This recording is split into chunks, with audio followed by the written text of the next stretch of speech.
In the season premiere of Studio Inter, we'll be reviewing Inter's Mercato and Crazy Summer together with James Horncastle. We'll be discussing whether Suning's Inter project is dead or not, expectations on Simone Inzaghi, Lukaku's legacy, this week's Moratti, Moggi and Frog, and much, much more. Everything here on Studio Inter, only on sempreinter.com.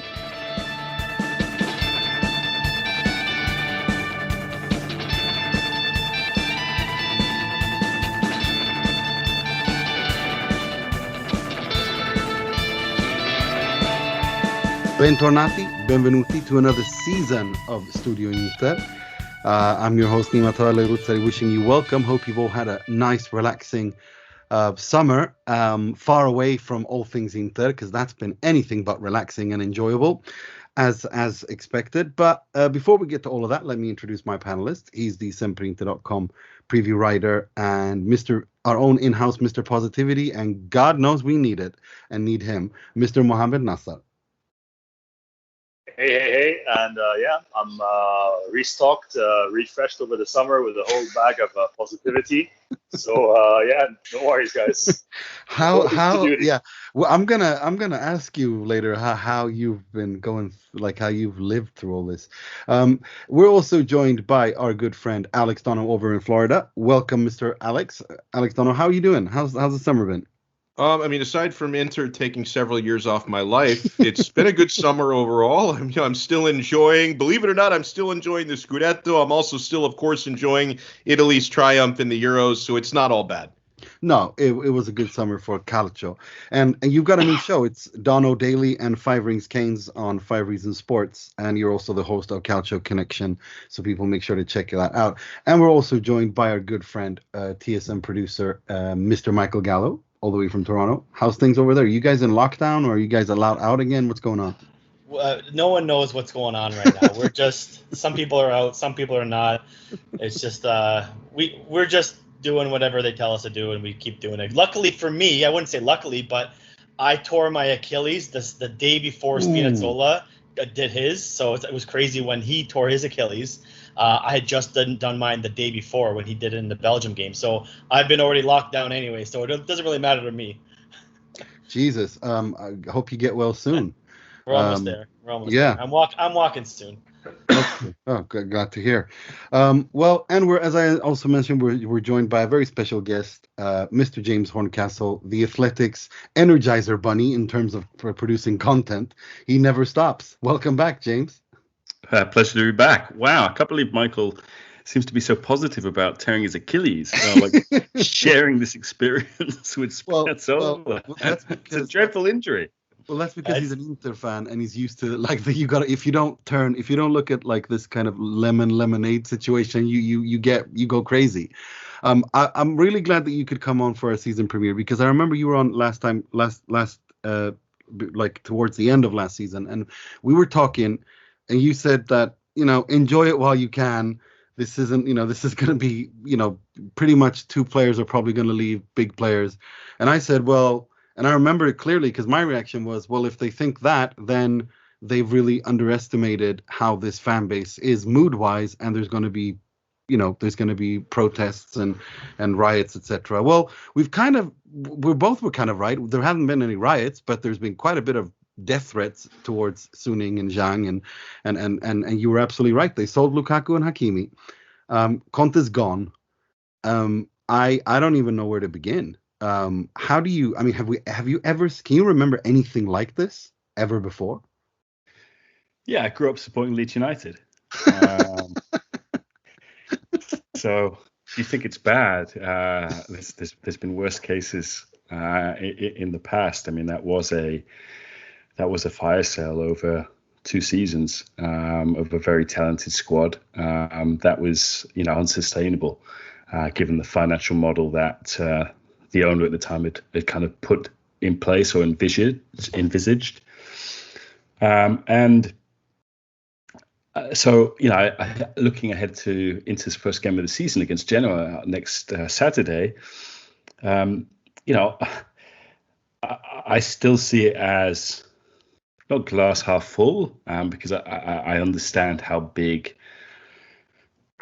losing a serial winner like Conte is, your talisman Lukaku, and also in Hakimi, the player who was the difference between year one and year two, i.e. finishing second and getting to the Europa League final, and then actually winning the league by however many points it was, 12 points.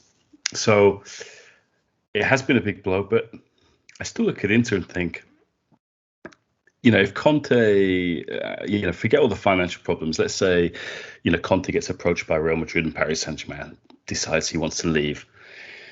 I think if you look domestically, the coach you get is Simone Inzaghi. I think he's deserved this chance. The guy who hasn't worked for Juventus but has won the most trophies in the last decade, albeit Super Cups and a Coppa Italia. Got Lazio into the Champions League first time in 13 years, and in the first kind of COVID-impacted season actually had them in the title race. Let's not forget that, until they had to play that compressed series of fixtures from June onwards. I then look at the rest of the team, and they've lost two players. And okay, they've lost a lot of goals with those players, but the defense is still intact. I would have thought that Skriniar there'd have been a lot more rumours around him, given, for example, going back to last summer when Spurs flew out for talks about signing him, and he was out of their price bracket. So the defence is intact. Obviously, you have the Eriksen situation, which they've taken Çalhanoğlu on a free transfer, but I'm really excited to see Sensi again, because I think some of the best Inter we saw under Conte was those first few months with Sensi in midfield. So if Sensi can stay fit, that would be brilliant. Big if. And then the thing that I'm curious about, and this will bring us back to full circle and go back to the financial situation, they've signed Dzeko to replace Lukaku. If Lautaro's staying, why are they signing another striker? That's the rub for me, because they've got Alexis.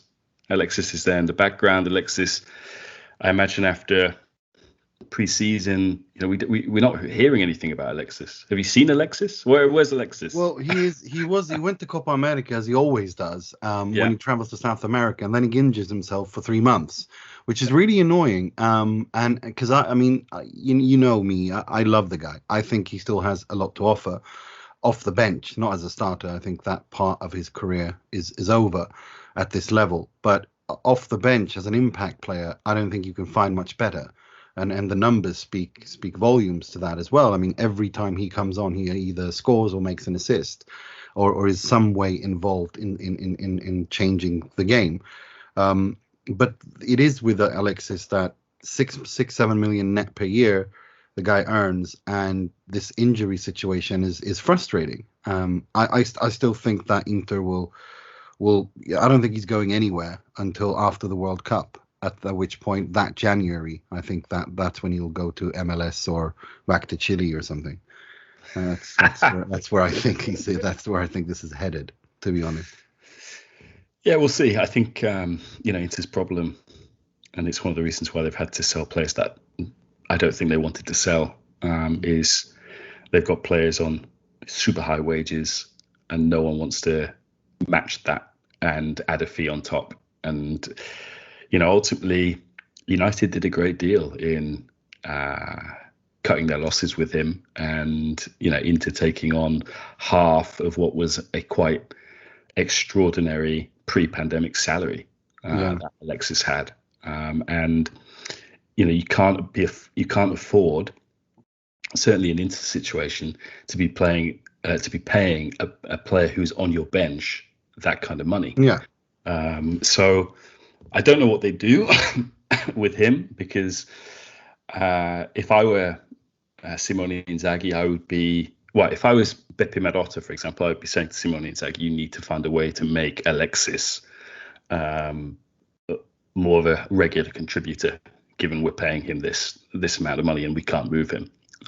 So that would be the kind of business. Yeah, no, I see your point. I just, I don't know. I just think that it's too late to sell Lautaro in the window. I think if you're an investor and you're looking to put your money in Inter over the last 6 months or whatever it is, I think you look at how much they're paying players like Alexis, and that's one of the things that puts you off, because you're like, well, how do we turn that around? I think that's very challenging. So there's that. We'll see. I mean, ultimately, Lautaro's agent is talking about, being in Milan this week for talks about a contract extension. But as a chief executive of another club said to me recently, you've always got to be a little bit worried when you hear an agent or a player saying, "Can't wait to stay, really want to be there next season," because then it's all on you. If you can't get the deal done, if you can't extend the contract at the terms that the player is asking, then ultimately the fans will be looking at you and saying, "Hang on a minute, the player wanted to stay and he's now leaving. How is that possible?"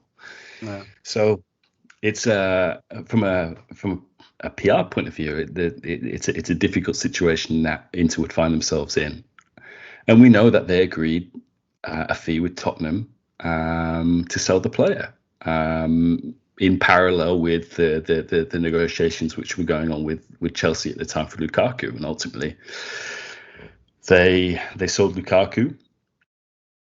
But if you get that far down the line with a club like Tottenham, there's a framework of a deal there.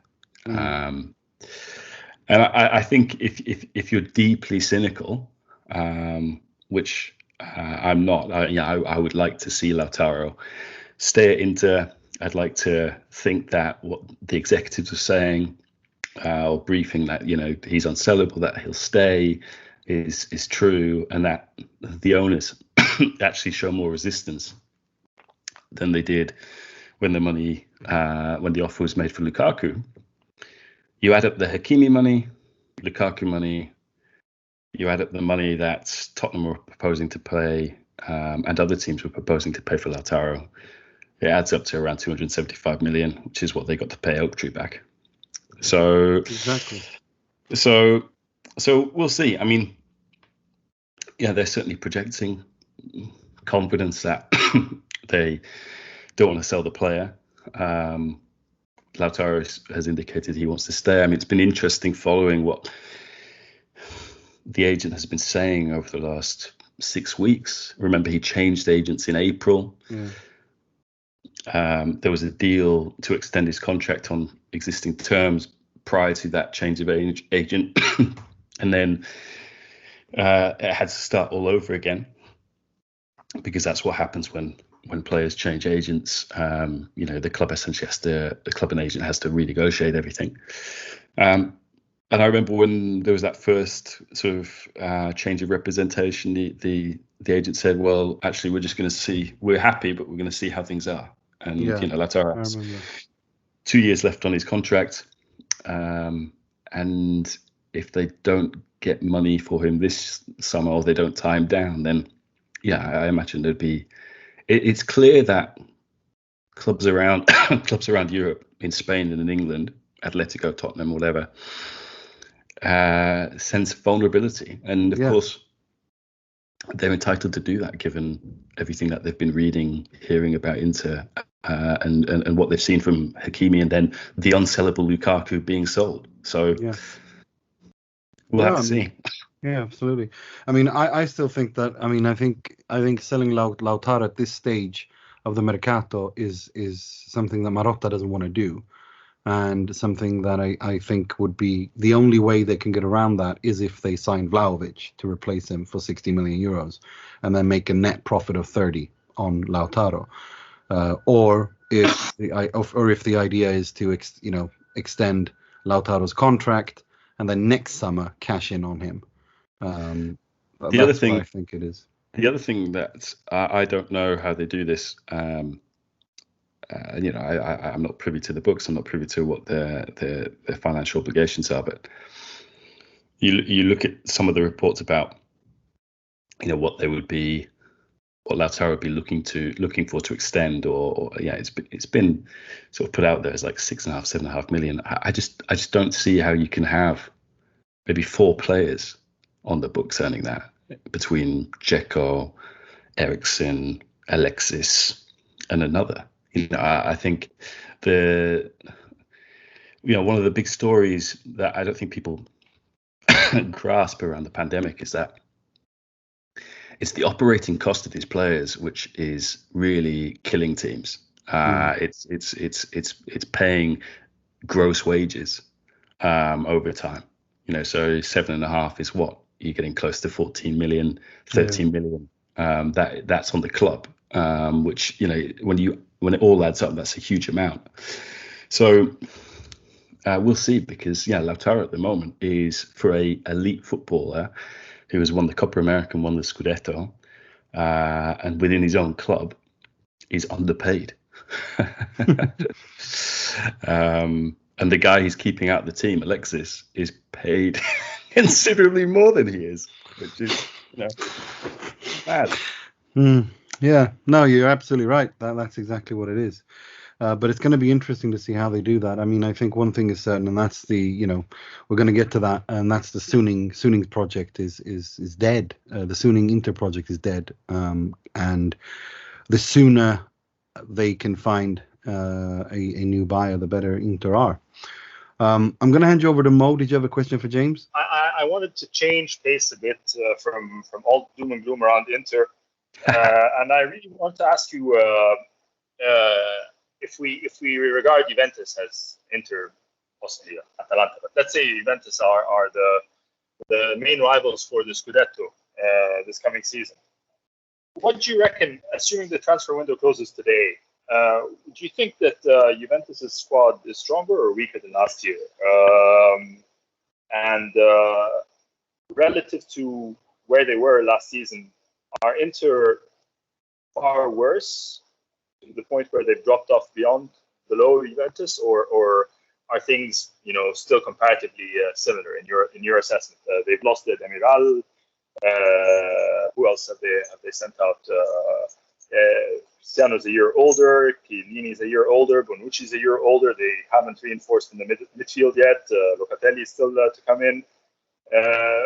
Where do you stand on the relative summers, mercatos, managerial changes aside?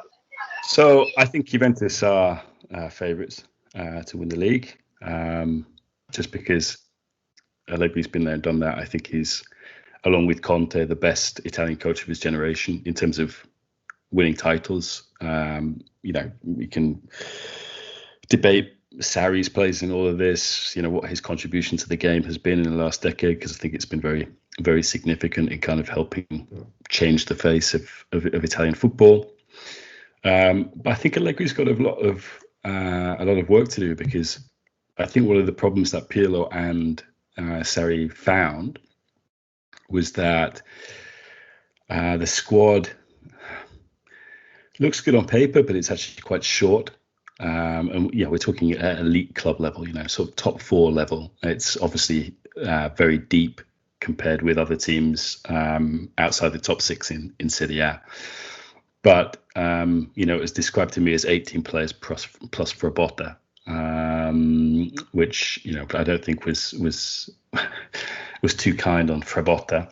But yeah, I mean, one of the reasons why Pirlo gave so many opportunities to some of the lads from the under-23s wasn't because he'd just done his homework on them, but it was because that there are moments in a compressed pandemic season where you have a COVID positive and you've got injuries too. Then all of a sudden that squad looks very short. But I think they've got issues in midfield still, because is this Locatelli deal going to be done in time for the first game of the season? We'll have to see. That's dragged on and on and on. And they've signed Caio Jorge, but at the same time, I don't really know how everything fits together up front for Juventus, because Allegri's final year, it was Mandzukic and Ronaldo. Dybala was on the bench, or was the next alternative. When it was Sarri, it was Ronaldo and Dybala, and Dybala was very good in that season. Last season, he was mostly injured, and it was Morata and Ronaldo. And now you've got Morata, Ronaldo, Dybala, Caio Jorge, Chiesa, my boy Fede Benedeschi. So finding the right configuration up front is going to be tricky, but I kind of trust Allegri to do this because he always does it. And then midfield has got the same problems as last year until Locatelli arrives. We'll have to see if Pjanic comes back as well. I think they really missed Pjanic last year. I don't think that was talked about enough. I certainly think that people around Pirlo felt that they didn't have a playmaker. In fact, he was very upfront about that throughout the season. He's like, we just do not have a regista. But they did in Artur Melo. This is what I don't understand. I mean, I don't think he's a regista. I think he's a mezzala di possesso. Okay. And he's always injured. So ultimately that move has worked out well only on from an accounting point of view for Barcelona and Juventus, because Barcelona want to move on Pjanic. Arthur's had surgery again? He's got this calcinitis or whatever. So I've watched them in preseason. They've been playing Ramsey as a deep lying playmaker, and if they start that at the start of the season, then I think they're going to have some initial problems. I trust Allegri will sort it out, because Allegri always sorts it out, no matter how many times he's had to rebuild Juventus in his previous 5 years, which is maybe 2 or 3 times. So I think they're the favourites, but I don't think losing Lukaku and losing Hakimi means that Inter will finish all of a sudden 3rd, 4th, or I even saw someone on Twitter saying that they were predicting they'd finish 7th, which I just thought was absolutely mad. I think they're good squad players at Inter. Darmian last season, people will turn their nose up at Darmian, but Darmian was very important. Scored big goals for Inter last year. I think Dumfries, I'm curious to see how well he does. Okay, I don't think he's on Hakimi's level by any means, but he had a very good European Championship. I think the midfield is good, as I said. Sensi is. I like Sensi more than Çalhanoğlu, unless your thing is corner kicks and free kicks. Calcio pensati, huh? Yeah, exactly. And the defense is good. And I also think with Inter, don't underestimate the kind of legacy Conte leaves, which is that there will be a mentality there which will endure at least for a year, which I think Inzaghi will benefit from. And I think that there's clearly a good vibe around the camp. That was never in doubt all last season, even with all these financial clouds in the background and wages being deferred. And then, they win the title and Zhang appears and asks them to defer another 2 months' wages or volunteer to forego them. There's always been a really good spirit among that team. That's one of the great things that Conte did. And I think that's intact. And I think they'll be reading some of the headlines. They'll be aware of what people are saying about Inter and that Juventus are some favourites. And I expect a reaction from. I kind of look to Barella, really. I think Barella has everything to become a captain of Inter very soon. So I'm not as down on Inter on the pitch as other people are. Also because I've watched Dzeko for 3 or 4 years. Okay, he's 35. His wages are very expensive for a player that age. But he's a a very competitive animal. He's a leader. I think he's a different kind of profile player to Lukaku, but he comes short. He will bring some of the midfielders into play. I think Barella will like playing off him. I think Dumfries will like playing off him, and he will frustrate Inter fans at times by missing chances, which is what he's done at Roma on occasion. But he's also one of the most underrated strikers of his generation. He's the best striker that I've seen at Roma since Gabriel Batistuta, without a doubt. And okay, he's reaching the twilight of his career, but he can still perform. So I think, and also I look at the first 5 fixtures of the season for Inter, and up until Atalanta at the end of September, they're all there's a chance for Inzaghi to get ahead of steam and to just quieten everybody down. So yeah, I think it's Juventus is my favourites, but I think it's closer than some other people are making out. Alex, I'll hand you over to Alex. Do you have a question for James? I certainly do. James, I want to circle back to the striker position with Inter, because as you mentioned, they are still looking to bring in another, at least reportedly they're looking to bring in another, even after bringing in Dzeko. And I see many names linked. One of these players has played for Inzaghi before, talking about Correa. But I see Zapata linked. I've even seen Insigne, which I'm not really buying into.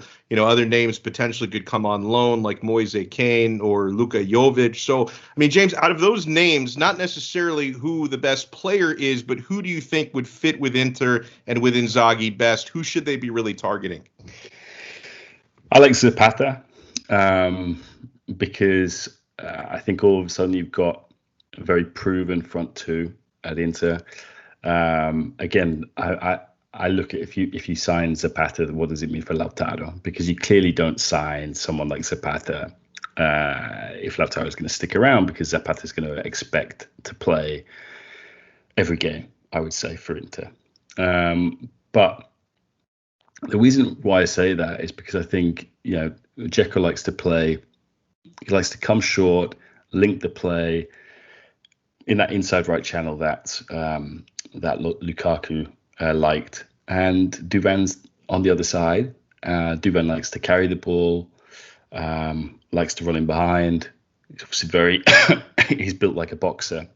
So I think that would be a very intimidating front line for Inter. I like the Insigne idea, with him going into the final year of his contract, and Inter at least exploring the opportunity of what would it take to get a deal done there, because I think he had a very good European Championship. I think, again, he's one of those players who perhaps if he'd played for one of the quote-unquote traditional three of Juventus, Milan and Inter, maybe he would be more appreciated. Maybe because I think he's one of the most skillful Italian players out there.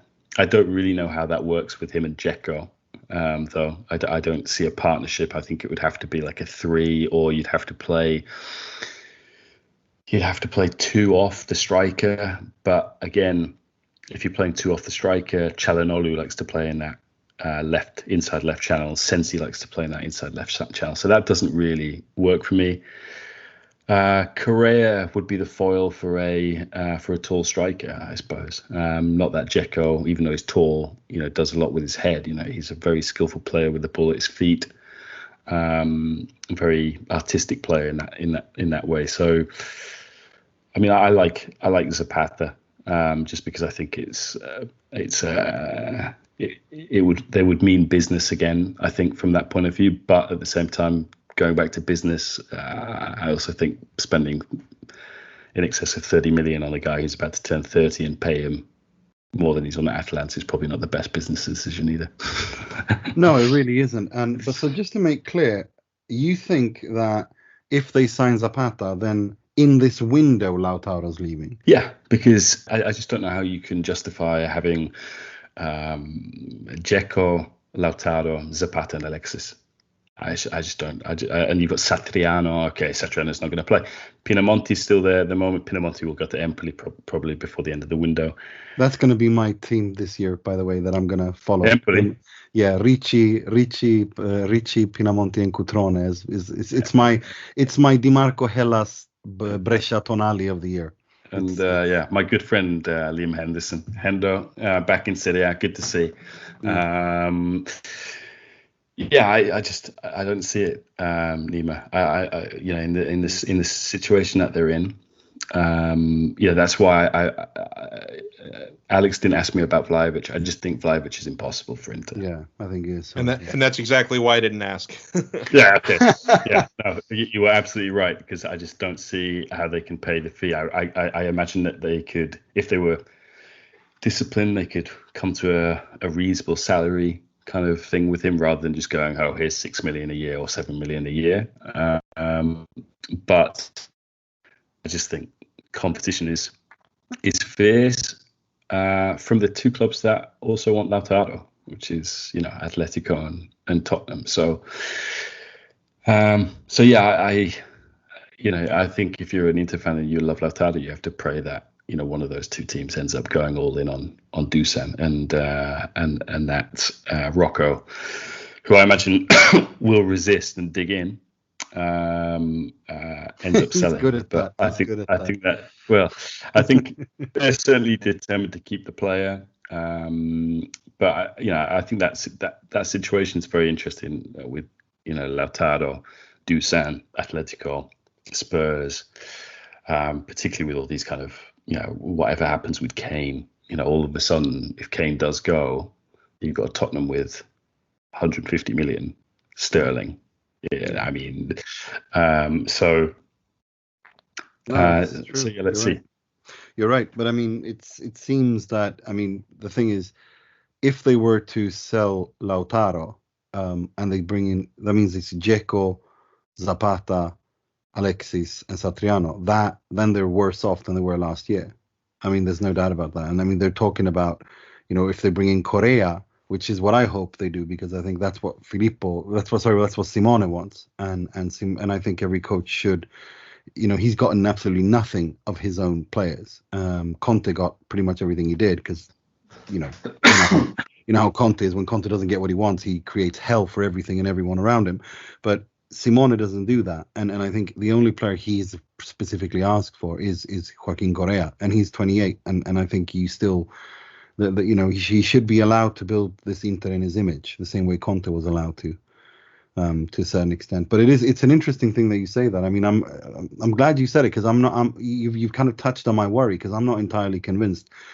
I mean, after what happened, and they spoke in June, and they said, we have to finish on 80 million. We have to end the Mercato on a plus 80 to 100 million net, and we have to lower wages by 15-20%.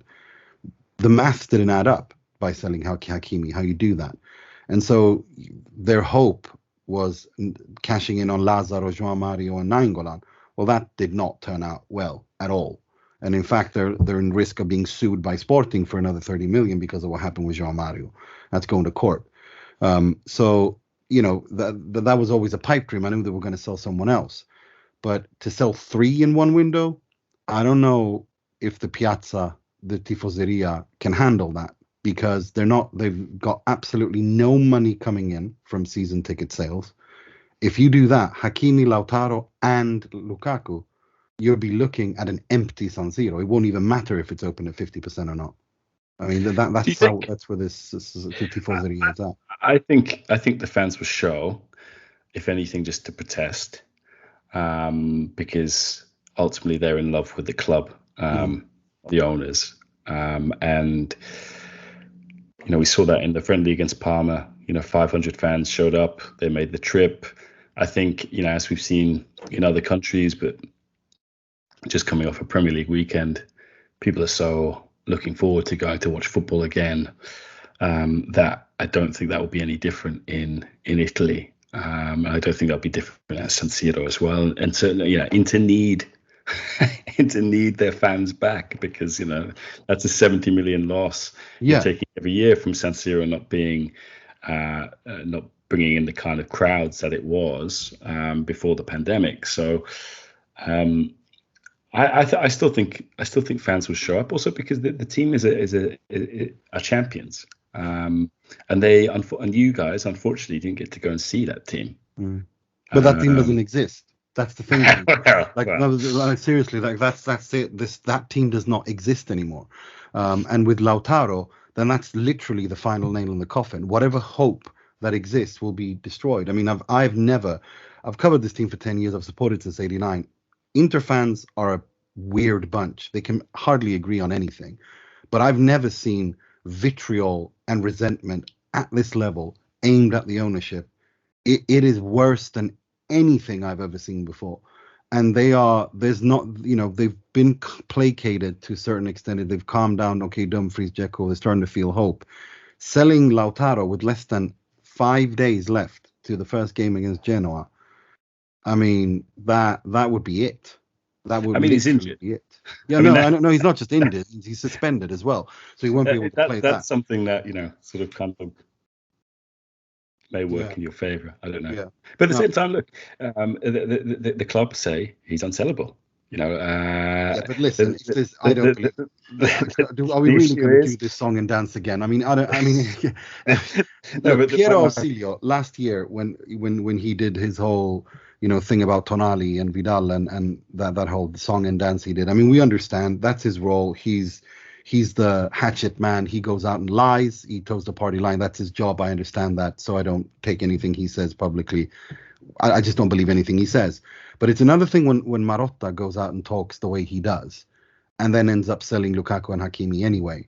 And the way that they try to and then Pastorello tries to take a bullet for them both, saying they did everything to keep him here, and the ownership did what they did. I mean, that just tells me two things. Sooning are dead men walking. It's just a matter of time. And now today, Carlo Festa and Il Sole 24 said, they're selling, and basically everything that everyone knew, he put on paper. That they wanted to, that BC Partners came in for 650, 700 million in January, February. They didn't even look at it because they were chasing waterfalls. The waterfall was the European Super League. That whole completely fell apart because it was a complete nonsense project. And then here we are now, and I'm thinking, I honestly don't see how. I mean, this fan base is at the end of its tether. They were promised this was a punto di partenza, not a punto di arrivo, and then you go and sell those three. I just don't see how they survive this. I honestly don't.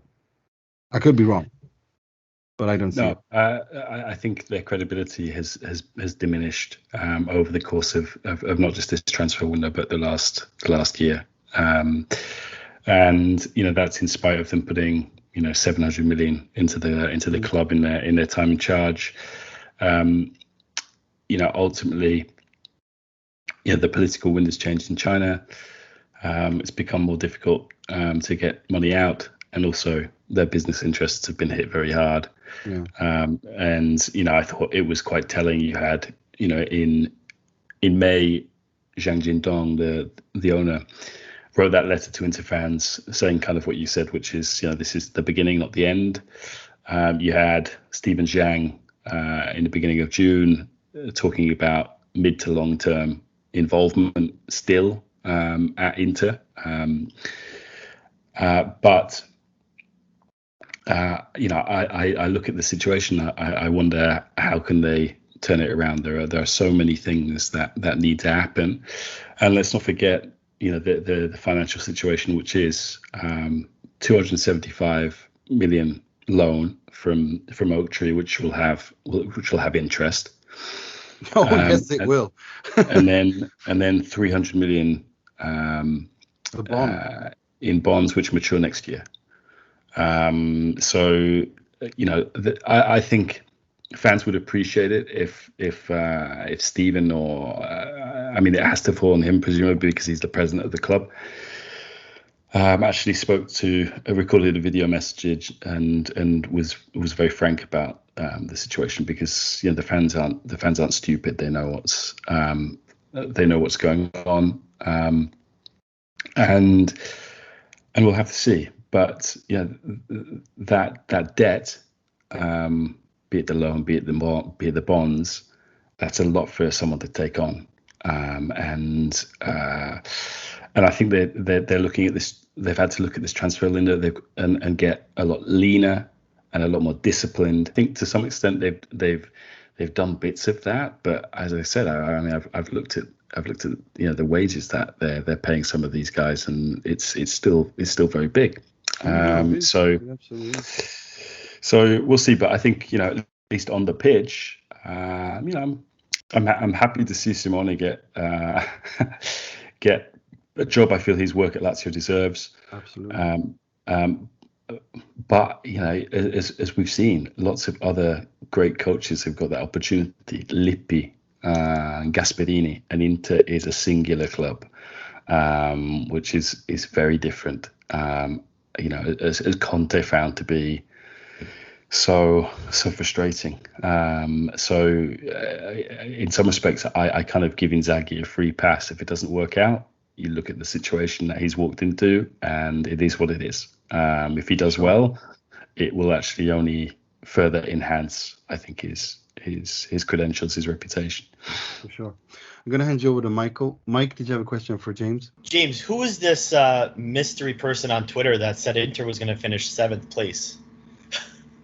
I think it was. Don't go and call this guy out because I'm sure he's a nice guy. But it's. I think it was Jonathan Johnson who works for CBS. I think he used to cover Paris Saint-Germain, so maybe his focus has been on Ligue 1. But look, Jonathan might be right. It's. But as I said, my opinion is different. I respect his. My opinion is that Inter will be there or thereabouts.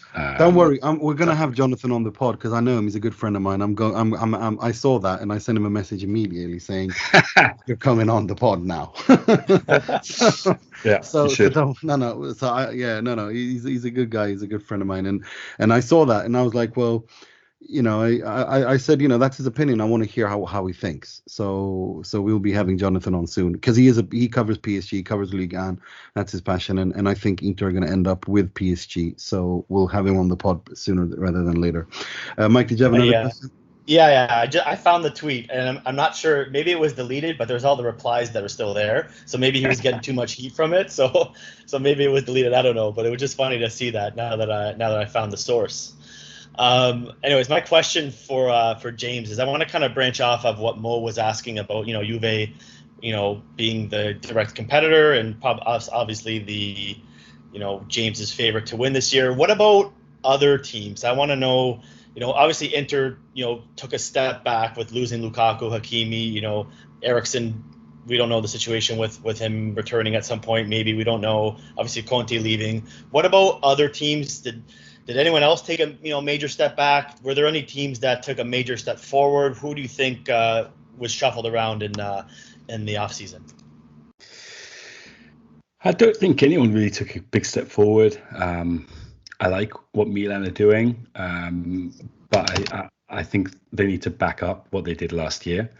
I think Giroud is a really good signing for them. Agreed. Because I think he suits Pioli's style of play down to the T, and also I think he will guarantee goals that Zlatan's fitness won't allow, because Zlatan essentially missed most of the second half of last season. I want to see if Tonali actually does something. I think again Milan did something really smart, which is they kind of let him go back to Brescia, where they let the deal expire. And then signed him on new terms, which were a lower fee and a player on lower wages. So I thought that was good. But there's always this nagging down in the back of my head about Pioli.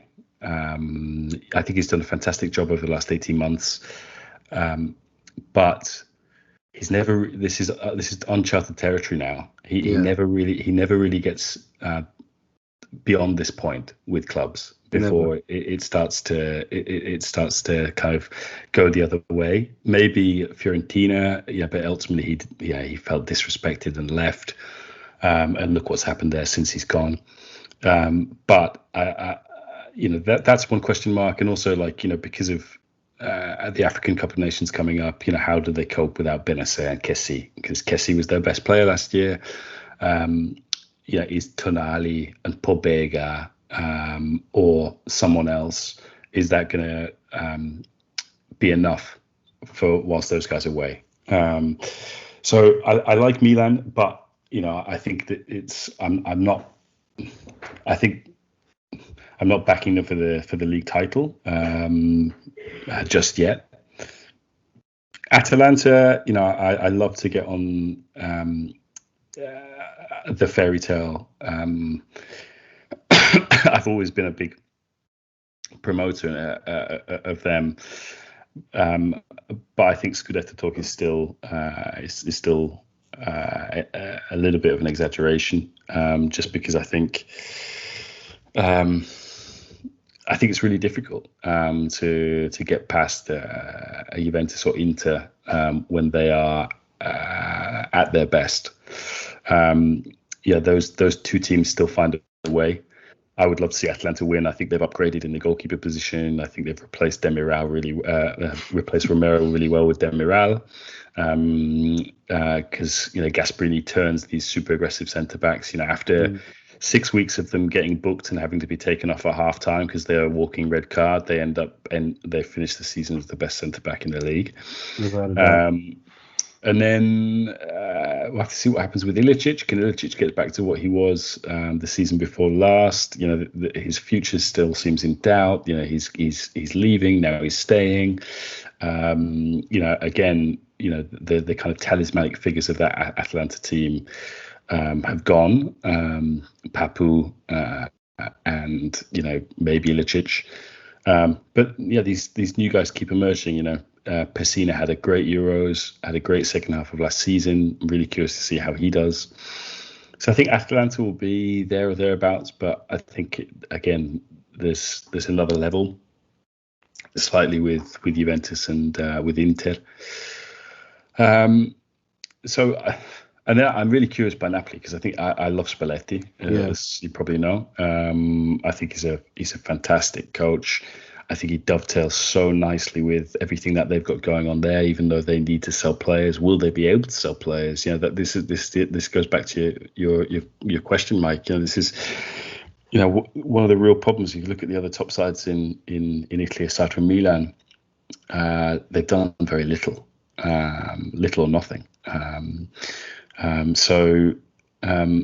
I think they still need to sell a couple of players. They need to get this Insigne thing resolved. But I'm really excited by what Spalletti can do with Napoli. I kind of feel like that's my 4. Oh no, that's 5, isn't it? You see, it's difficult. Well, then, as when we're on the topic, give me from 1 to 7 the European places. Juve is number 1, you said. Juve is number 1. Inter. I mean, I hate predictions, but Juventus, Inter, Atalanta, I think you said. Yeah, Atalanta or Napoli. I don't really know there. That's 4. But I kind of feel Milan will be. I mean, it is just a Pioli factor. That's the thing. It's just a Pioli factor that is the unknown, and I'd like to give him the benefit of the doubt because he's a nice guy. And then Sarri at Lazio fascinates me. It could be horrible for Romanista to watch if Lazio start playing really good football, but it's a team that has played Inzaghi football for the last 5 years. That football has really worked for that set of players. A lot of them are at an age now where can you change them? Can you make them relearn football? And also, Lazio have their own issues, which they've signed Felipe Anderson on a free, signed Hisai on a free, but that's a team that's been used to be playing a back 3 rather than a back 4. And I just wonder how much Sarri can change them. Certainly their pre-season's been pretty underwhelming, and not that we should read too much into it, but it's clear that the club is struggling to bring in players that might be more adapted to his football. And then Roma, wow, they're my surprise team. I think they're going to have. I think Shomurodov is. If you were to create the ideal Mourinho striker in a lab, it would be him. His movement, the way his physique, his attitude. I think he will be the surprise of the season, and I think Roma will. I mean, I don't like doing these predictions before the Mercato closes and also especially this year because I think the Mercato the last 2 weeks is going to be absolutely insane. I think this is when it gets fun. This is when it gets interesting when people are under pressure as well and to get deals done. So I expect a lot to change between now and then. But I kind of agree with you. I mean, I do. You've got the same top 4 as I do, if I understood you correctly. Juve, Inter, Atalanta, Napoli. Then you have Milan and Lazio and Roma, if I got that right. I think I'd put Roma ahead of Lazio. Okay. Well, of course you do. As a Roma fan, you'd rather die. Always. I mean, I'm curious. I think Jose will make that defense much better than it was last year, which isn't difficult because they conceded 58 goals in the league. And I actually think there's some talented centre backs there. I think the midfield is great that Roma have. It's a squad that has a lot of attacking talent. It's just, is he the right person to get the most out of it? Can he get the blend right? Because have they solved the goalkeeper position? Let's see. Certainly he's an experienced player, Rui Patricio. I have also seen him pass a ball into his own net in pre-season, and it could have maybe have done better on Torgan Hazard's shot in the Belgium-Portugal game in the Euros, which ultimately knocked Portugal out. I like Abraham. I think Abraham will be a good fit and will work well in Serie A. I think I kind of like Shomurodov. You know, a lot of people in Italy have heard that Mourinho is finished in the Premier League, that he's had to kind of go down a step, perhaps to maybe get himself back up. Because look, if Ancelotti can go from Everton to Real Madrid, then if that doesn't work, then by all means Jose can go from Roma to Real Madrid again. But I think Italians want to see it from themselves in terms of, like, is what you're telling me about Mourinho over the last 5 years really true? Because as far as we remember him, he's unsurpassed in Italy. He won the treble. He's the last coach to win the Champions League with an Italian team, and that all remains kind of intact. But I think they want to see it for themselves. I still want to give him the benefit of the doubt, even though I've been quite close working for a company that covers the Premier League as intensely as the Athletic about what happened at Spurs and what happened at United. But yeah, we'll see. I have my ups and downs with Roma in this preseason. I'm sometimes really down about it. I'm at the moment I'm more up than I was, say, a week ago. So let's see. So, just who do you think will be Capocannoniere? I think Immobile will be Capocannoniere. Nice one. I've got Osimhen. What about who do you think will win Coppa Italia and the Supercoppa? I would love Atalanta to actually win a trophy. Yeah. I think let's say Roma wouldn't win the Coppa Italia. Let's say that. Okay. And then Supercoppa, who will Simone or Allegri win that? Ooh, well, Simone has beaten Allegri. He has. When is the Super Cup? I think it's isn't it usually in December? Like they've moved it to like Saudi Arabia in December. Yeah.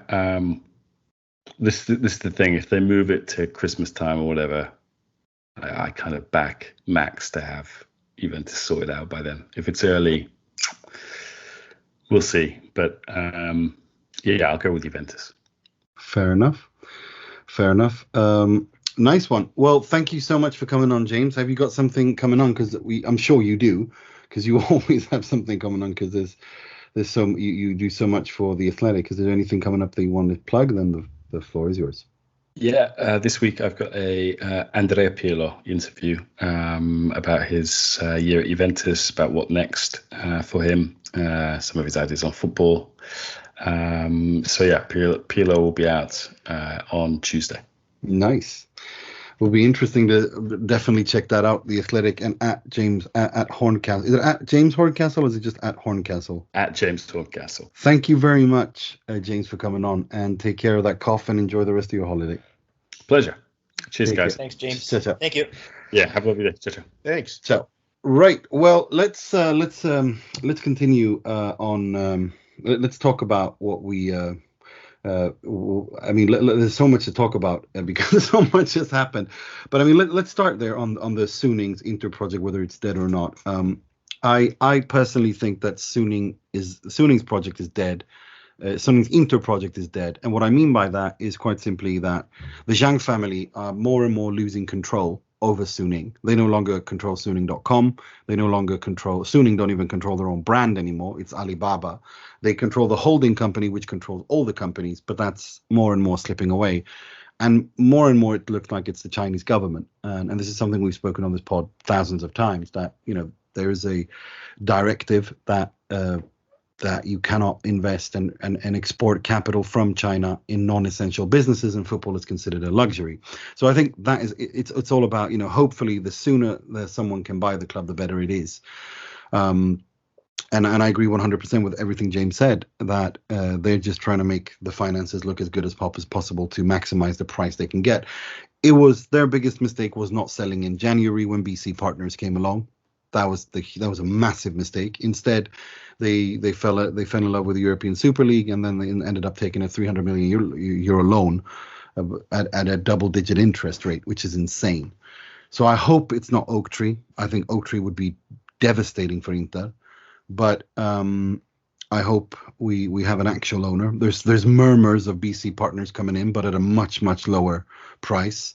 That would be ideal. Someone who takes over, clears the, removes the Oaktree loan, removes Suning, and starts balancing, between debt and revenue and all that stuff. So that's why I think the Suning project is dead, or Suning's Inter project is dead. I'm keen to hear what you guys think. I want to start with you, Mo. I suspect you might look at it differently. No, I think I don't look at it differently at all. I think it's clear that the project is dead unless the European clubs are able to generate sustainable revenues by themselves, and this is not going to happen until crowds are allowed back into stadiums at full capacity. It's not going to happen until economies recover and people are able to buy enough merchandise. It is what it is, and this was the genesis behind the European Super League project. The fact that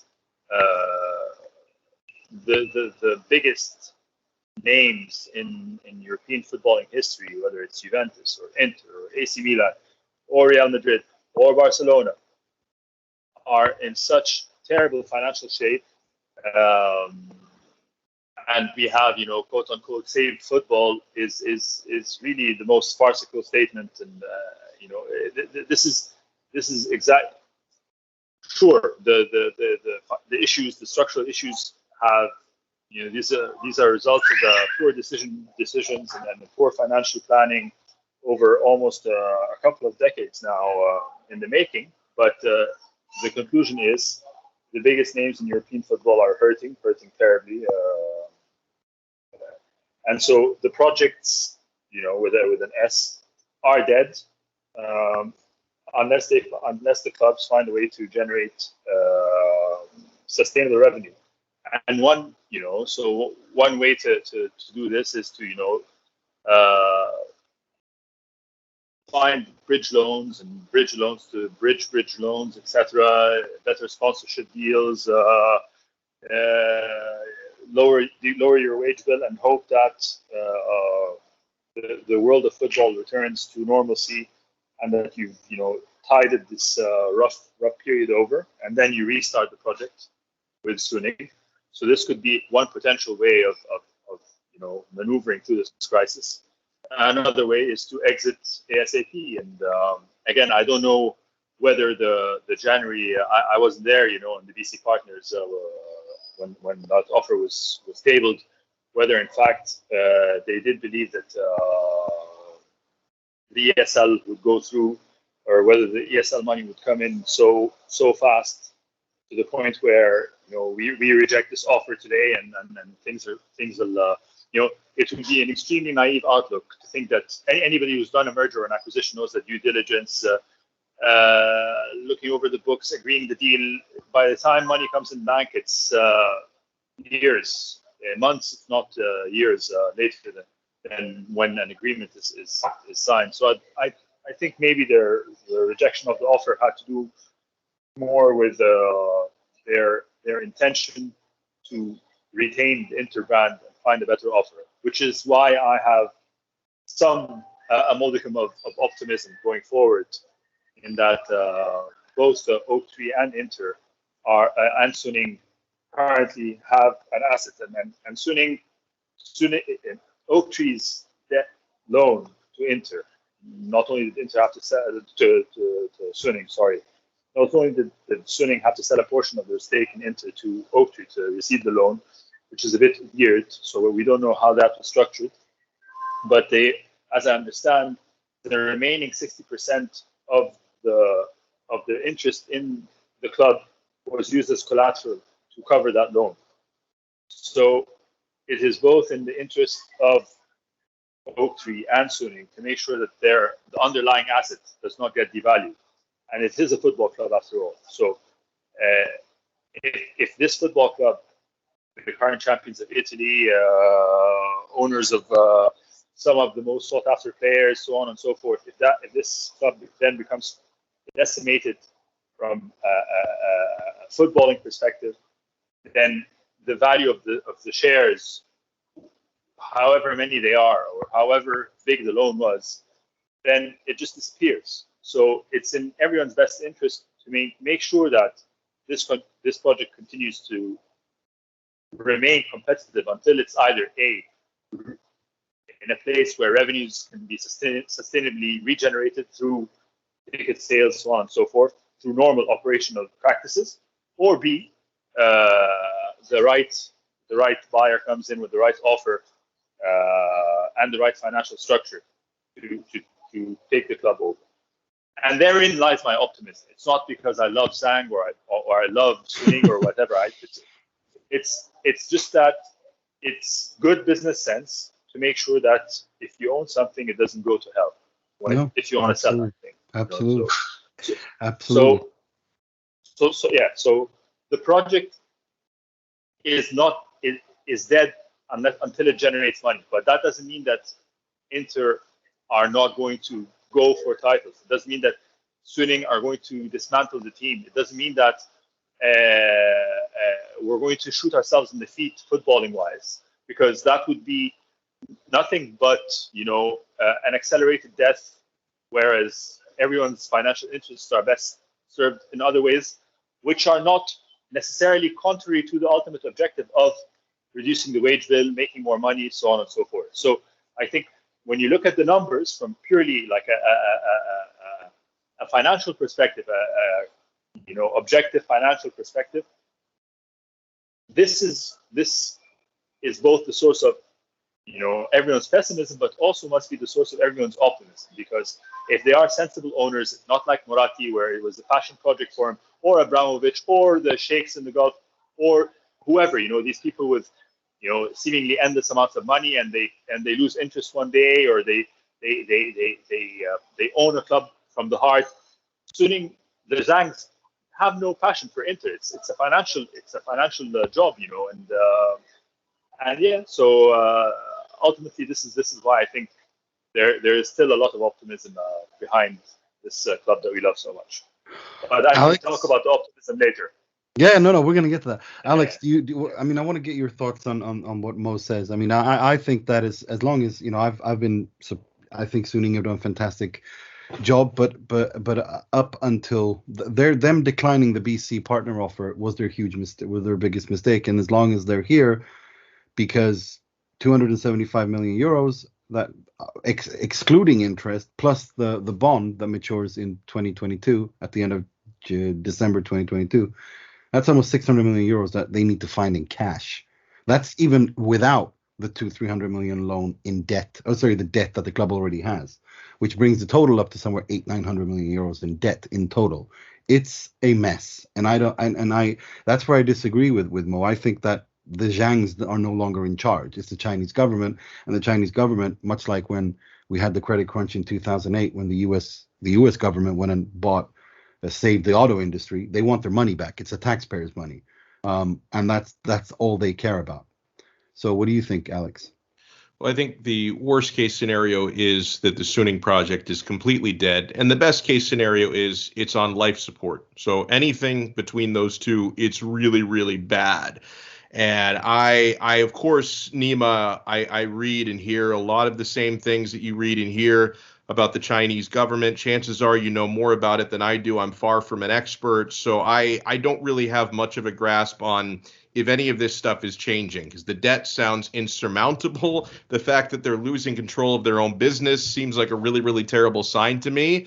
Obviously, we've been reading the tea leaves on, Suning's project being dead ever since, you have to start really focusing on balancing your books and making desperation sales and taking desperation bridge loans instead of thinking about the future, which is what they used to do. I mean, I see a lot of revisionist history on Suning because I do respect the fact that they did have a project.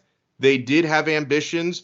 I see the way that a lot of Calcio supporters will talk about Inter and say, oh, well, basically they spent a bunch of money they didn't have, and it's, some kind of a Ponzi scheme, this club, and look, they bought a fake Scudetto. Nonsense. It's absolute nonsense, Nima, because they did have money. They did have a project that could have been sustainable if not for the pandemic and not for the about face from the Chinese government. And then everything went to hell. I mean, everything went to hell. So the situation has changed. Unfortunately, the bubble burst, and we didn't know it was going to burst at this time. They couldn't plan for everything that's gone down. And so, I think the situation is dire. I do certainly take to heart some of Mo's optimism, and I can be more like Mo than some people even imagine. I can be an optimistic guy, even if the Suning project might be dead, because obviously if it wasn't dead, Conte would probably still be around, Lukaku would still be around, Hakimi would still be around, and they would have made additions to that instead of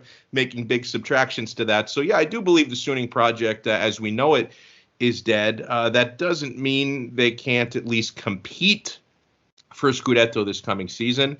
I actually, almost on the nose, I agree with Mr. Horncastle's top 7 prediction. I do think it's going to be a Juventus Scudetto again, and I also think Inter can come in second place because I think despite losing Hakimi and Lukaku and Conte, I think that they still have a strong squad and probably stronger than people realize. So I don't know. The one thing, Nima, that I haven't decided yet is how optimistic or pessimistic I am about the long-term future. And it's hard for me to make any predictions on that. I do think at some point Inter are going to be sold, but the grass is not always greener. I mean, financially it might be greener, but I don't know what the next owners are going to be like. I mean, you bring up BC Partners, who made, a big offer early in 2021. I don't know how they would manage the club. And if it's not BC Partners, who is it? Is it potentially American ownership? And we see how much outrage American owners get and, some of the English clubs they own and how, they really run it like a business more than anything.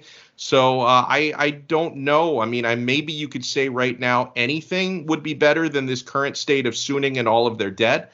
But at this point, I think Inter can still be really, really good this coming season. But then a year or two down the road, if Suning are still in charge and they're making more sales, they might make more sales this coming January. They might make more sales tomorrow, for all that I know. So I don't know. I'm kind of just waiting until I decide if I should have a full-on meltdown or if I should feel pretty good, because I'm somewhere in between those two extremes.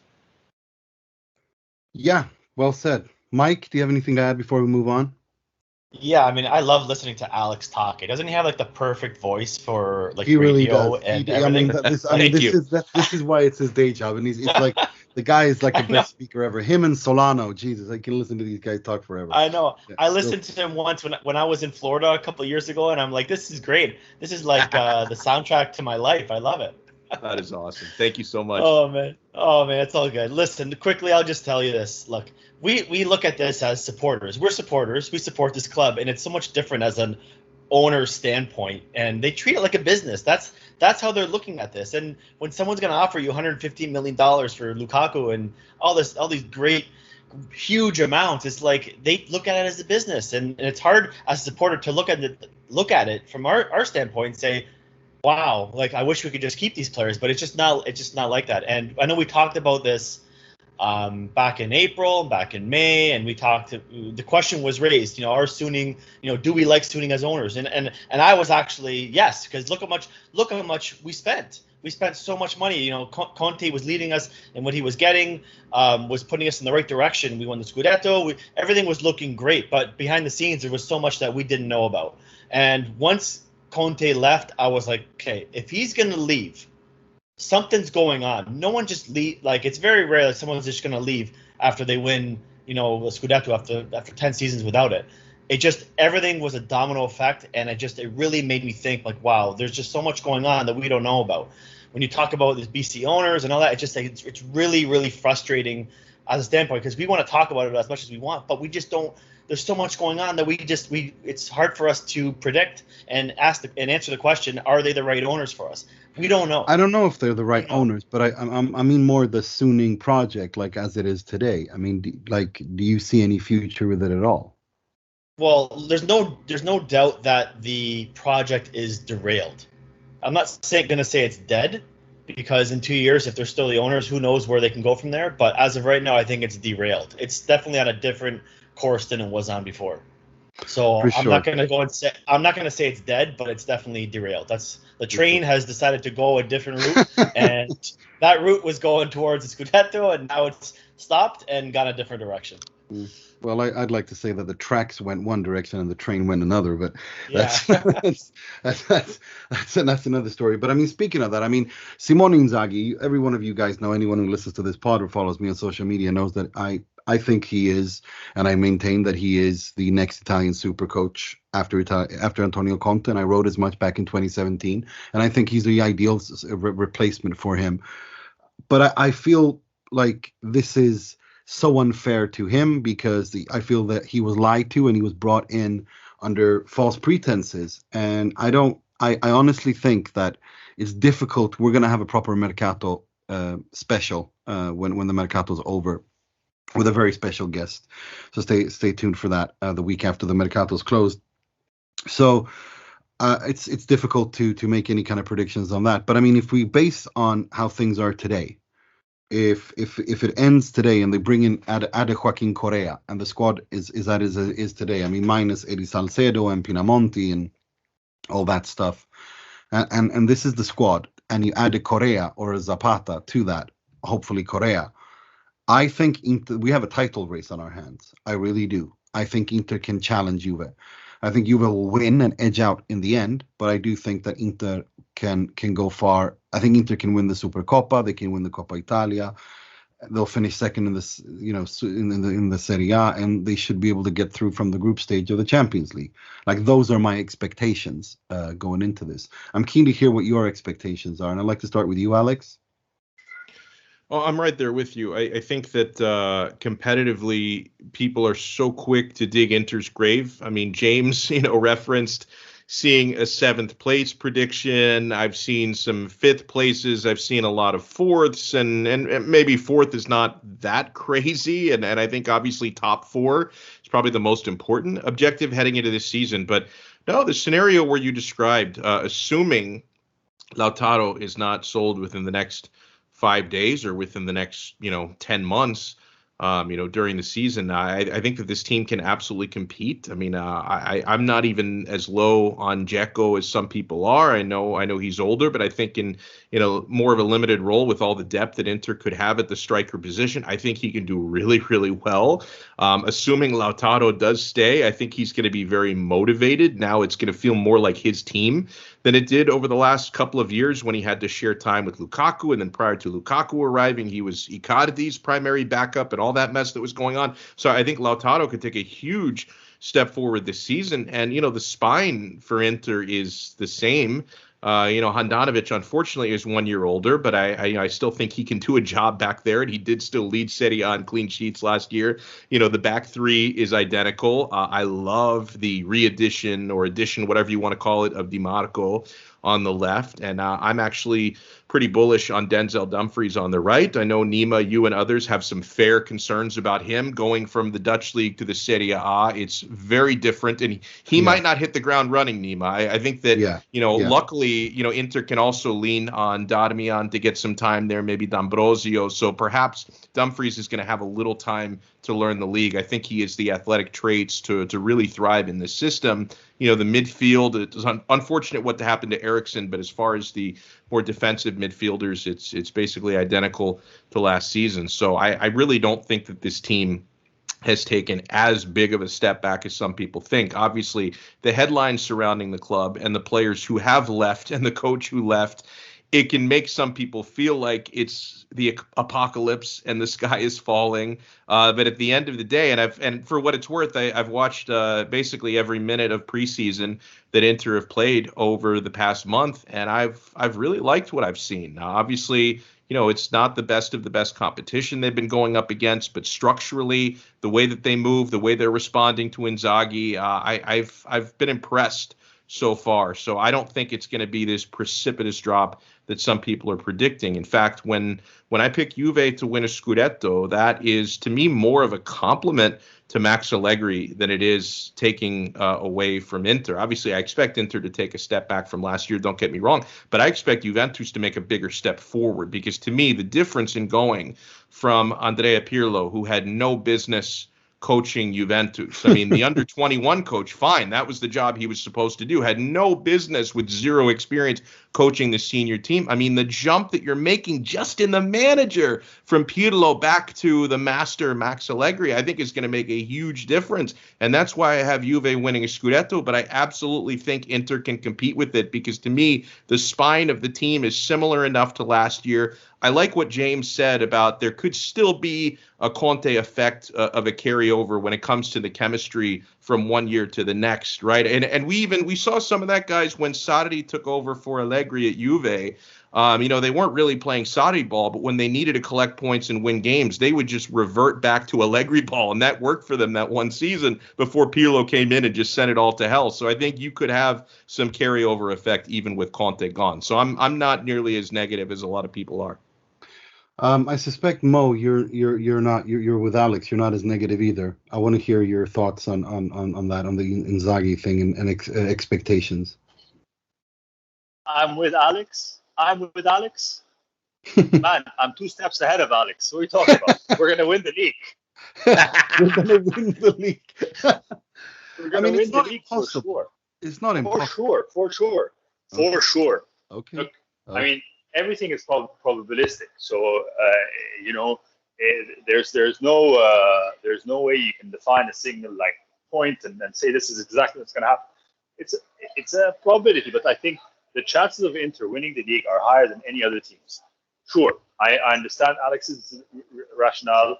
The step up in manager compensates for the reduction in quality of the squad and bridges the gap to a point where Juventus are now potentially better than Inter. Sure, there are scenarios, but I still think, on the whole, what Inter have lost and what they have actually compensated for, and again, Dumfries is an unknown, and I think I'm basing this on the expectation that Dumfries is going to come good, and that he's going to become a reliable right wing back to replace a portion of what Hakimi did. And let's not forget, Hakimi didn't play every single game. He wasn't the man on which the Scudetto was built. The reason that Conte left is Marotta has learned from his previous mistakes. He knows that an unsatisfied Conte is much worse than no Conte. So they parted ways, and he had understood that Inzaghi would be the right manager to bring on board, and Inzaghi was selected because of his style of play, the same way that they selected Allegri when they parted ways at Juve 6 or 7 years ago. But it was probably a bit more calculated this time, and the changes that they made in over the summer were probably done with the blessings of Simone. So I don't think, from a footballing perspective, with Marotta's continued presence, I don't think that this project is anywhere but on a different track than Conte's, a different interpretation of football, a different interpretation of playing in the final third, but still it's a project that is on very strong footing. If the financial situation was as dire as we were led to believe, like James had mentioned, earlier, Bastoni would have been sold, Barella would have been sold. It would have been a fire sale. Lautaro would have been sold. These guys, and boom, you make your 500-600 million off the sale of these guys, and you walk away happy. But there's no way that Marotta would continue on a project in that sort of perspective. it's a challenging project. It's a challenging season, but I think the transition is being managed extremely well, all things considered.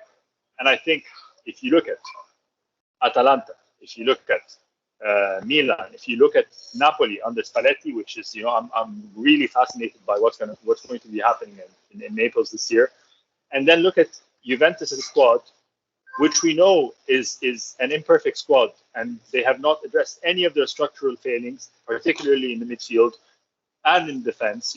Sure, the is still there, but Chiellini's older, Bonucci's older, Ronaldo's older. We don't know. We don't know how all of this is going to fit competitively from Juve perspective. So I think, despite Inzaghi being a really unknown figure in terms of his performance at Inter, I feel more confident in saying that probabilistically Inter are probably more likely to end up Scudetto winners than anyone else.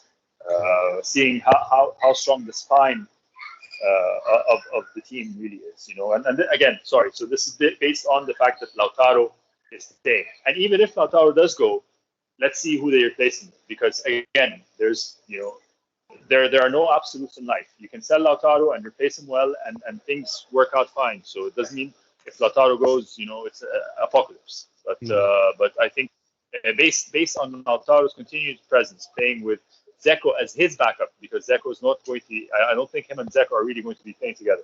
Dzeko is his backup, possibly Satriano on one side, Sanchez on the other side, or Zapata on one side. Let's see if he plays with two up front, Dzeko and Lautaro, or one up front and two behind.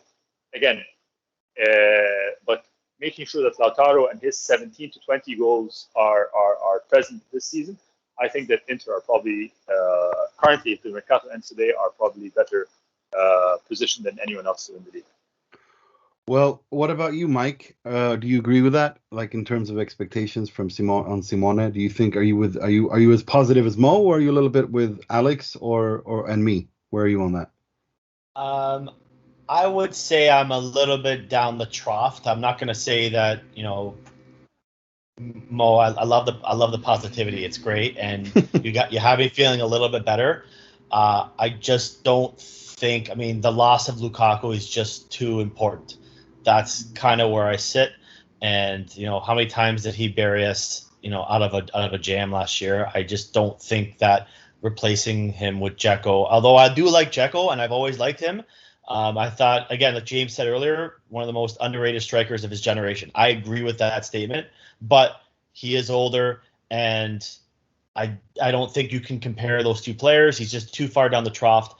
I think we might be competitive for the title race up until maybe February, March. But I also, obviously, everything depends on what's going on with Champions League as well. And obviously, we benefited a lot from not being in Champions League last spring. So, look, I think that when push comes to shove at the end of the season, I think the Allegri factor will play a huge part, and that he's back at Juve. And I do think that they will win. And I do think that, if there is anyone that's going to compete with them, it may be us. But I think Atalanta will probably be just right with us as well. I've always been big on them, and with losing Lukaku and Hakimi and Eriksen and Conte, and I know I do really like Inzaghi, and I've watched you roam about him for a long time, Nima, and yes, I agree with you. Yes, and I totally respect it, and I agree with you. I do think he was the number one option to go with in replace of Conte. It's like Marotta knew as soon as Conte left, Inzaghi was already coming to Inter. I think we already knew that. But I'll continue speaking highly because every year at Lazio he did do something. I think he elevated that team, a couple spots ahead of what they should have been that year. But he was responsible for, his first year, quarterfinals of the Europa League. They won the Coppa Italia in his second year. Finished fourth place 2 years ago, which was better than what they were. And then got out of the group stage of Champions last year, which was a huge accomplishment. I know the group wasn't that great, and they got screwed out of playing Bayern in the next round, but still, these are accomplishments he made every single year that were probably better than what the team was.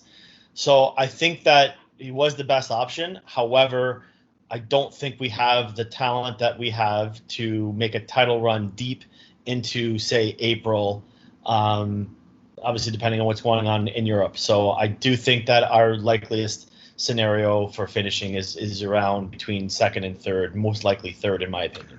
Well, we're gonna have our own thing on that. We're gonna have our own prediction thing after the Mercato. So yeah, it is. That's that. But before we go move on to Moggi, Moratti, and Frog of the Week, I do want to talk about a little bit about Lukaku's legacy at Inter, and I want to hear what you guys think about that. And I want to start with you, Mo. What do you think his legacy is going to be at Inter? Do you think it'll be the R9 trader, or do you think like history will treat him kinder? Look, I see a lot of conflicting views on Twitter, but I don't know if Twitter can really be a judge, or social media can be a good judge of public sentiment. All I can speak of is where I and few in Tunisia I speak to personally stand.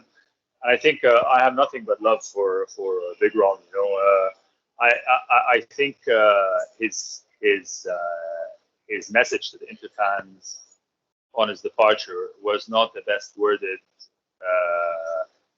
sort of message,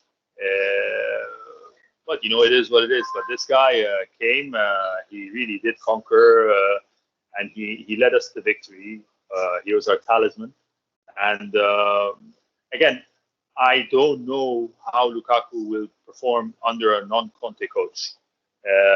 I don't know what would happen under Inzaghi if he goes on like a 5, 6, 7, 8 match non-scoring drought and starts whiffing chances, and the Curva gets groany, and we don't know. He's a very temperamental striker, and his performances were based on reciprocity and love and adoration between the fans and vice versa. So he got more confident. So you never know. You never know what could have happened under Inzaghi. So all I can say is it's great to leave on a high. I'm always a big fan of that. There's absolutely no acrimony. He left as our top scorer, our talisman, and really one of the main reasons why we took home the Scudetto last year. So yeah, no, I got no ill will, save for that poorly worded message to the fans. Alex, where are you on this? I'm basically where Mo is. I'm going to remember Lukaku fondly. Do I think he maybe from a PR standpoint could have handled things a little bit better when he left? Not only was the statement he made not the best, but he also waited very long to pen it. When I saw, someone like Denzel Dumfries who came in, like immediately wrote a love letter to PSV Eindhoven and their fans and stuff. I thought he did a little bit better, but it's all this stuff is silly. Like to even bring it up, it's silly. I'm going to think about his time on the pitch. And the guy, he was a monster. Like, I think about, what he did, especially in derbies against Milan. I'm so thankful for his time at Inter. And even like for him leaving, someday, hopefully all parties involved write a tell-all book, because you'll probably get different stories from everybody. Marotta's tell-all book would say one thing, Pastorello's, Lukaku's, if Stephen Zhang were to ever write the book about how the Lukaku departure went down, you'd probably get 4 different stories. I see some Interisti are now, obviously there's some who blame Suning, some who try and completely blame Lukaku. I mean, how can I completely blame Lukaku with everything going on at the club? I don't really know how much he was nudged towards the door. Obviously now he's talking about how it's been a lifelong dream to put on the Chelsea shirt. I know he was there before, but all the unfinished business that he has and all that, which could be the narrative that he's weaving, because, when we were talking earlier with James Horncastle, the way that this story is getting framed is, even though Inter had said at the beginning of the summer they only needed to make one big sale, and that was Hakimi, then supposedly if Lukaku had not been sold, Lautaro would have been. So it's like, well, clearly they needed to make another plusvalenza somewhere. So I'm not going to blame Lukaku for all of that. I loved watching him in an Inter shirt. I own 2 Inter shirts with Lukaku's name and number on the back. Even, my 3-year-old son, he watches a lot more Paw Patrol than he watches Inter, but the 2 players that he knows are Lukaku and Lautaro. So hopefully they don't both get sold, because if Lautaro gets sold as well, he might end up becoming like a PSV fan or a PSG fan, I should say, or a Chelsea fan, which would make me very sad. I'd rather he became a PSV fan, to be honest.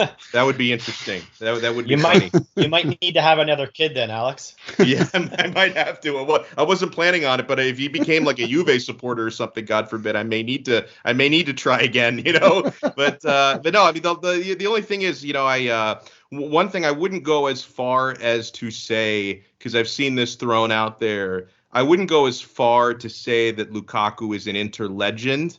Only because I just don't think that there was enough time served, at least for the way I would define a legend. Maybe my criteria is very high, but when I think Inter legend, I think of, and this is obviously the most extreme example of staying somewhere forever, but Javier Zanetti to me is where you set the bar. So in 2 seasons, I don't know if I go quite that far with Lukaku, but I will remember him fondly. I'm not going to outright root for him at Chelsea, but if I see him scoring and doing big things, I'm not going to be upset about it either.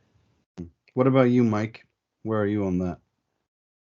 Well, look, we have the bottom line is with Lukaku is he was the most important player that delivered us a Scudetto. So we have to always respect that. We always have to love the guy for what he did for the club, and he always gave his heart. He always gave his all. He was physical. He was strong. He gave 100%, and for that we cannot knock him. For what he did in these 2 years, forever, we will always remember him as being, the most important piece of a legendary season that'll go down as one of our favorites. Not maybe not the favorite, but one of our favorites until we stop supporting this team when we die. So, but what I will say is, I just wish he could have handled the departure a little bit better. Especially, you know, when a player, when you're scoring goals and you're kissing the badge, and that means to me, and that means, you know, this is the club that you're a part of, and I love that and I respect that. But when you get sold to a team and the first thing you do is you're talking about the team you're going to and not the team you just came from, I want to see more from Lukaku, just saying, you know, let's wrap things up at Inter first, you know, send messages, and then, because that goes a long way with me, before you start saying how happy you are to be at Chelsea. I just want to get that satisfaction as, you know, you wish you were still here, or at least say, you know,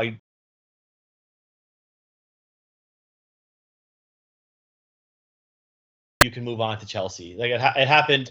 I'll give you a small example. It happened with a big basketball player in Toronto, where I live, Kyle Lowry. He was a legend in this city, and he signed down in Florida. Yes, sir. And yeah, he signed down in Miami, where Alex is, and the first thing he says is how happy he is to be in Miami.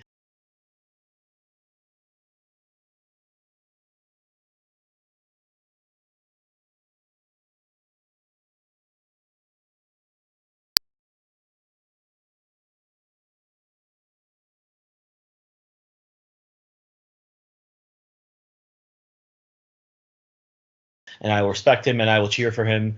I love the guy, and I wish him all the best. Yeah, I'm pretty much on par with you guys. Just quickly before we move on to Moggi, Moratti and Frog of the Summer, we do play Genoa. I think we can all agree that that's a game that Inter absolutely have to win, given the situation and everything we've spoken about. I don't think we've ever had such a long episode of Studio Inter, but then again, we've never had a summer like this either. So I'm going to go and based on what we've seen, I think Inter are going to play a 3-5-1-1. I think Inter are going to win 3-0. I think Dzeko's going to score twice, and I think Satriano's going to score 1. Mo?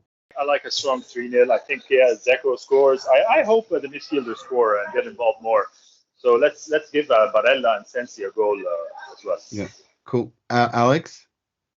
Yeah, I'm going to go 2-0. I'm going to have goals for Dzeko and Barella. I do think another one, when I talk about players who I think are really going to pick it up this season after, you know, Lukaku and Hakimi left. I mentioned Lautaro. I think Barella who's obviously already a great player. I think he's in for a monster year. I think he's going to do more scoring, because Inter are going to need more scoring, I think, from the midfield this season. Absolutely. So I'm going to count Barella in for a goal. Absolutely. Mike? Yeah, Barella only scored a few goals last year, which kind of is surprising because of how good of a year he had, right? He only had 3 or 4 goals, right? Yeah. He's never scored more than 6 in one season in the Serie A. Yeah. Well, hopefully he builds off that nice goal he scored against Belgium at Euros. So I agree. I think if he can get his goal mark up to, 7 to 8 goals. I think that's a great. That at least that can bite into Lukaku's goal scoring rate from last year. But I'll jump on the Barella train for this weekend. Let's say it. We think Satriano is going to start no matter what with Dzeko up top. Is that? I think so. I think so. Yeah, I think so. We can give Satriano a goal too. And if Goran Pandev's playing, we could always count him for one too, right? Well, right. Let's move on to the part of the show where we pay tribute, rip the piss out of, and criticize someone or something heavily in the world of football, starting with the positivity, which will be presented by Mr. Positivity. This week's Moratti, presented by Mr. Mohamed Nassar. He works a lot, he's intelligent, and he surprises people sometimes with his ideas. Not easy to find one person of these qualities. Yeah, so at the end of a very bleak summer, I look to what keeps me from killing myself. And I think he's the MVP of the Morattis last season, Beppe Marotta. I think if there's any glimmer of hope that this club is going to continue working well from a footballing perspective, finances aside, I think the mercato that Inter have had, bringing in Çalhanoğlu, Dzeko, and Dumfries, all in total for just the 12 or 15 million that they paid for Dumfries, is incredible. So I have to hand it to Marotta. He's my Moratti of the summer. Amen. Right, let's move on to something much more comical. This week's Frog, which will be presented by Mr. Alex Donno. È clamoroso! Autogol di Ranocchia! Yeah, this is my frog of the summer, and this is not so much of a blooper as it is something that made me smile, but it's not quite positive enough to be a Moratti. But Marcelo Brozovic has kept me thoroughly entertained, despite all the nonsense going on at Inter. From him, peddling his crypto, and I'm into crypto, but I think what he's peddling, I'm not so sure I would trust it. But he's peddling his Brozo coin and his football stars.io thing. He's got this Where is Barella series that he's doing on Twitter, where at one point he's laying next to Barella in a hotel bed watching black and white movies, and in another one he's like a sniper on a hand cart aiming a Nerf gun at Barella. And then you've noticed the timing, Nima, of some of his tweets, like right when the Lukaku stuff with Chelsea was going down and everyone was losing their minds, Brozovic sends out a tweet of him just laying in the pool in his penthouse overlooking the San Siro, just living the life while Rome is burning and crumbling around Inter. I just love it. And another thing, he just launched this online store yesterday, and I actually clicked on the link because I'm thinking, I'd love to buy some Brozovic merchandise. There's literally one thing for sale at the store, and it's a 30 euro t-shirt. Like, he built this whole online store with literally one item, and it's like, I don't think I want to pay $30 for a t-shirt with like 15 euros of shipping or whatever it is. So he has kept me smiling despite all this nonsense going on with the club. Yeah, epicbrozo.shop. And go there. And if you look at that, if you go in there, the photo, like, he's built this store, but the photos it's like, how can you take such bad photographs in today's day and age with cell phones that can shoot movies? It's he is quite the character. Right, let's move on to something much more negative. This summer's Moggi, which we presented by Mr. Michael Gallo.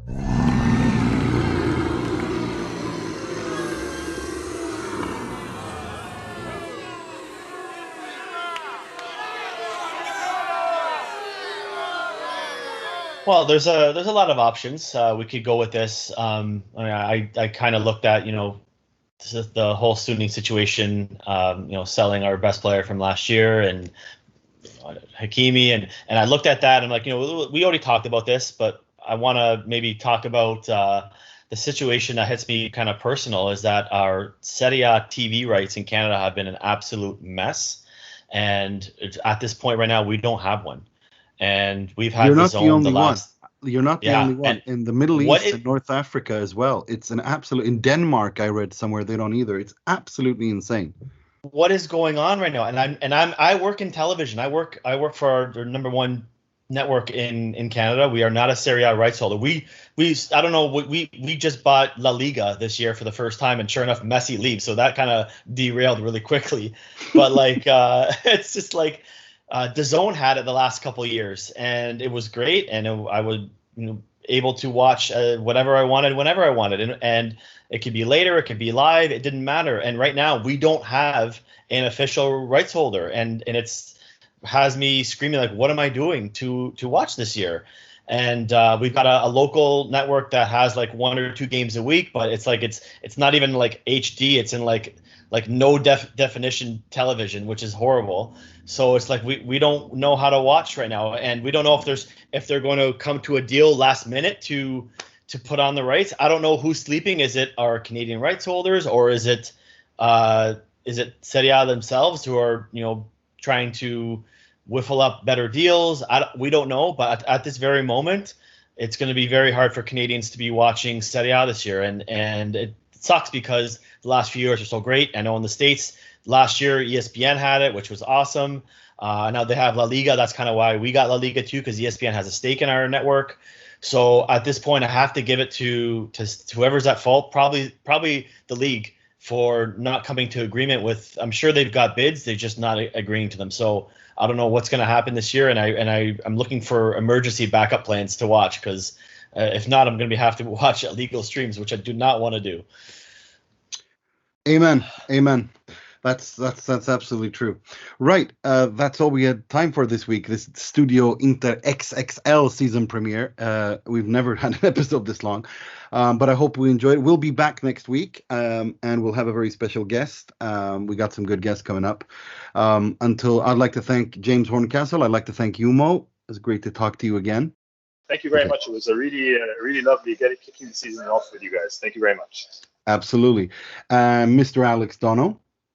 It is always a pleasure. So happy to be back on, and it feels like 6 months since the Scudetto. 6 years. Mr. Michael Gallo. Thanks for having me, guys. Really nice to hear all of your voices, especially the great voice of Alex. Agreed. It is. It's balm for the soul. Until next week, I'm your host Nima Tavallaey, wishing you health, stay safe. Wishing you and your family health and to stay safe. Listen to your authorities. 3 points and sempre e solo forza Inter.